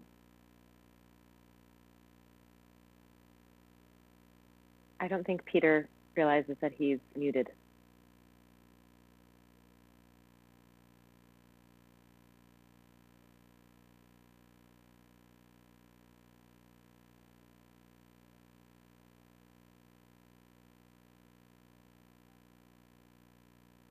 Can Angelus call in?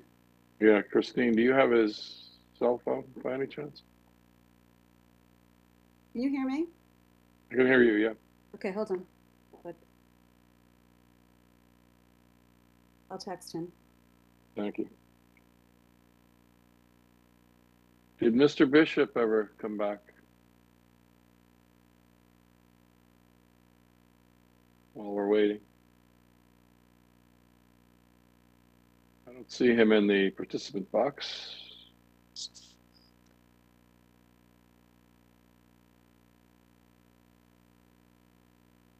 This is Bill Hurley. Can you hear me? Hi, Bill. Hi. I could try to answer some of the tie gate questions if anyone had any questions. I won't do as good of a job as Tim, but we had talked about it. I do know he based the prices on his predecessor, putting them in on the capital plan from a couple of years ago, and he adjusted them, for inflation. I know that both of the tie gates are in poor condition and do need replacement. And I can try to answer a question if someone has it.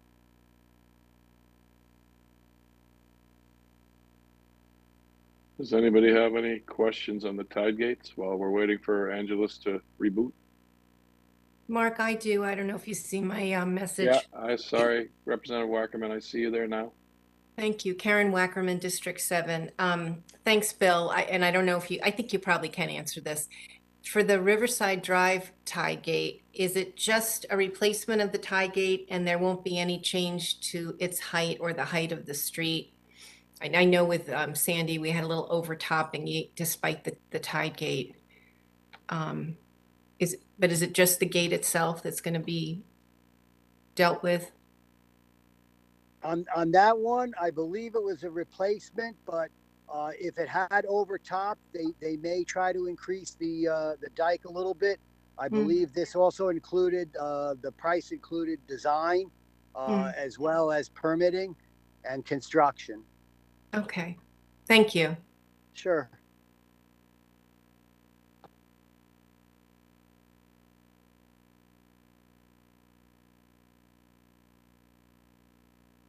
Thanks, Bill. I mean, we're voting on the bonding as one package, but probably going to want him to come back next week. Okay, I just figured while everybody No, I was appreciate here, it. and on my way home. I'm All surprised right. you're not long. Why are you still here? I'm surprised you're not long gone, man. Well, I'm actually now on my way home, so I mean, there's thanks. 33 other us that want to be gone, but we can't be yet. Yeah. All right. Well, thanks, and I'll Have a good let night. them- Thanks, Bill. Thank you. Bye, everyone.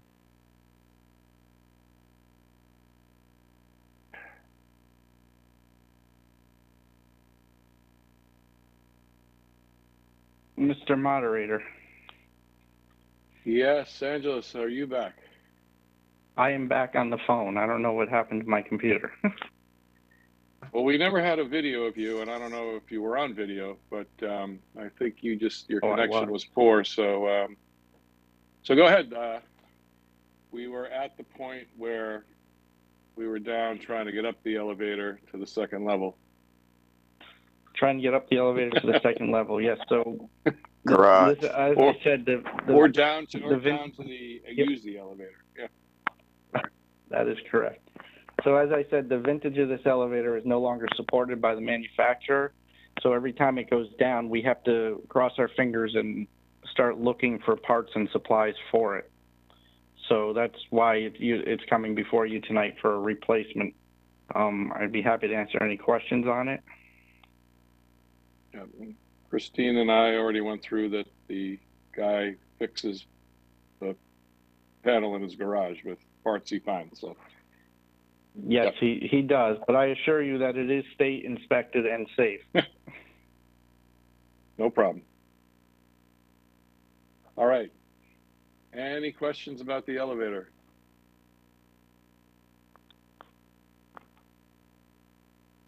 Let's see, going once, twice, 3 times. All right, Angelus, thanks for coming back and finishing up. And I don't see anybody asking questions, and I'll let you know if we need to see you next week. Very good. I appreciate it. Thank you. All right, thank you, and thank you for waiting so long. Like I said, you'll be first next time. No worries. Promises. Hey, easy. All right. We heard it. So the last thing is redistricting report, which we will hear next week. So we will now adjourn the committee meeting and go to our breakout committee sessions. Don't forget to, as the chairman, don't forget to record your meetings, please. Everybody have a great rest of the week, and I'll see everybody Monday night. Take care. Right on. Thanks, Mark. Thanks. Thank you. Thanks, Mark. Thank you.